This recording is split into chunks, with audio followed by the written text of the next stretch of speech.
Shabbat Shalom, everyone. Shabbat Shalom. Would you please take out the prayer books and turn to pages 6 and 7? You'll find there a blessing of gratitude for the body, pages 6 and 7. So just take a moment to read that blessing. Are you being a smart aleck? 6 and 7. So depending on whether you want the Hebrew or the English. Yeah.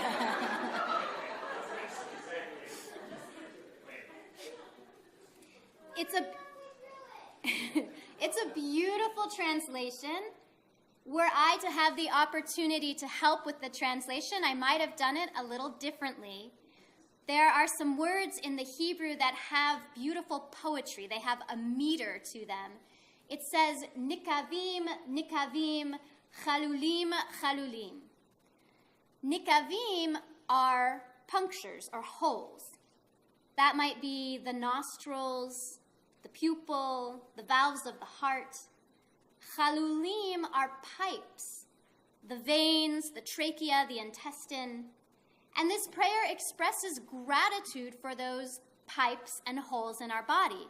In fact, it goes on to say that if those things were to be blocked when they should remain open, right, like a heart attack, we would have problems. Or if they were to open when they should remain closed, like a vein being sliced, again, we would have problems surviving.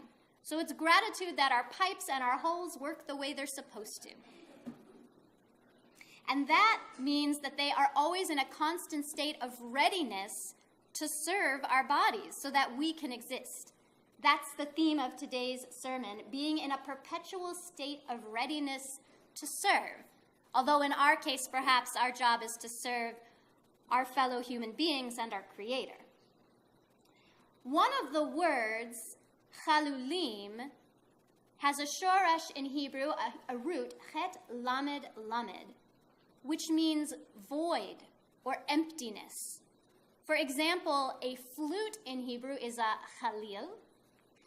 Outer space in Hebrew is halal. And this word gets repeated in our parsha many, many times.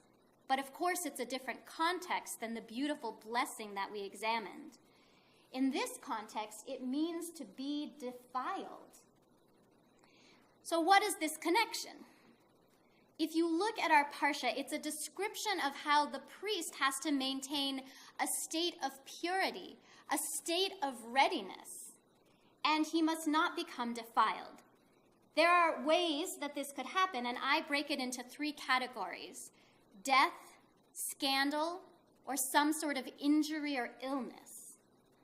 So he is not permitted to bury most people, a few of his closest relatives only. And if you're the high priest, you can't bury anyone at all.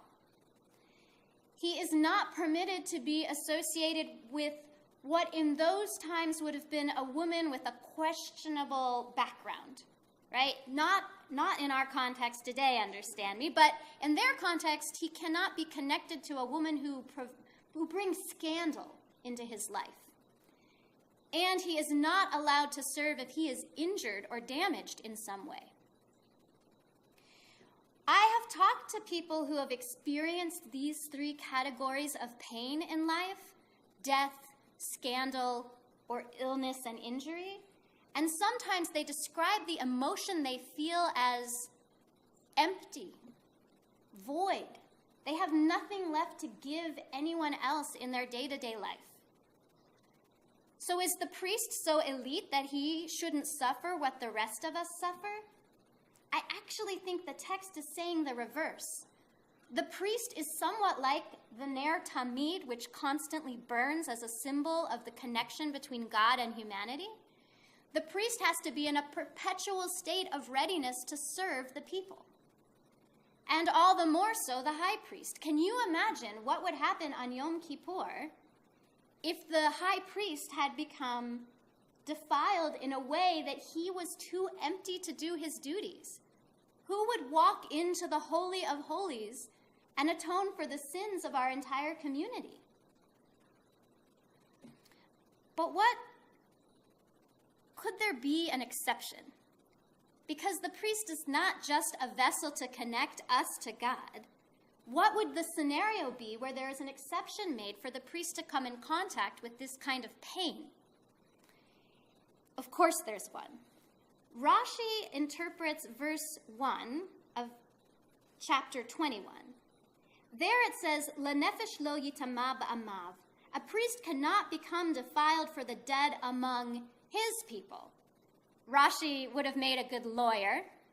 He produced wine, but he would have made a good lawyer because he asks the question, if the priest is not permitted to become defiled by the death of someone who is among his people, does that imply that the priest is permitted to become defiled for someone who is not among his people? And the rabbis in the law codes start interpreting this in an interesting way. They create a category of person called a met mitzvah. The dead person who is a commandment. This is a person who has no one to bury him. Either his relatives aren't willing to bury him or they are unable to bury him. And then the law codes tell us not only can the priest bury the person, but he must bury the person. And the codes are pretty extreme as they move forward into the Middle Ages. The Torah says this commandment to bury someone who has no one else to do it takes precedence over any other mitzvah, over Torah study, over attending to a bride and groom's needs, over a circumcision. And the Beit Yosef, another medieval law code, points out that the high priest can't even bury his own mother. But it says in the law code, if the high priest were on his way to make the Passover sacrifice and he came across a met mitzvah, he would have to stop what he was doing and bury the person in need. Yes, Francine. When you say among his people, does that mean just Jews? Or does that mean every It means that the person who's passed away is not among his people. Perhaps he's on a journey and he dies in a city far from home. The city where he is in is obligated to bury him. He's not among his people. Good clarification. All right. So what does any of this have to do with us? Because we are not ancient priests. We're about to celebrate the holiday of Shavuot, which is the anniversary of receiving the Torah. And when we stood at Sinai and God entrusted us with this holy book full of wisdom about how to repair the world, God said to us, you are Mamlechet Kohanim. When you fulfill the precepts in this book, when you act in this way, you become Mamlechet Kohanim, a nation of priests. So this story in some way is a metaphor for all of us. Because isn't it human nature to avoid the pain that we encounter through the tragedies of life, through death, through scandal, through illness and injury? That's how we react. We don't want to be a part of it. And indeed, we can't walk through life raw and open to it always, because we would not then be in a perpetual state of being able to serve our fellow human beings and people, right? We have to go to work. We have to take care of our families. We can't be raw and open to the need all the time. But we all have a met hamitzvah. We all have something that calls to us that says, no, don't be ready to serve God later. Serve God now. I'll give you a small example that touches my heart about my husband. He has this thing where if we're driving down the road, and it doesn't matter where we're going or how important it is that we be on time, if he sees a car stalled in the middle of the road, he pulls over, he runs into an intersection, giving me a heart attack, and he helps the person push the car to the side. For him, in a small way, right, that's his met hamitzvah. He wants to make that person's day a little easier and a little better. So the blessing for all of us to contemplate this week is who or what is our met mitzvah? That which calls us out of our ordinary routine and says, serve me now. What is my wound to heal? What is my wrong to right? Shabbat Shalom.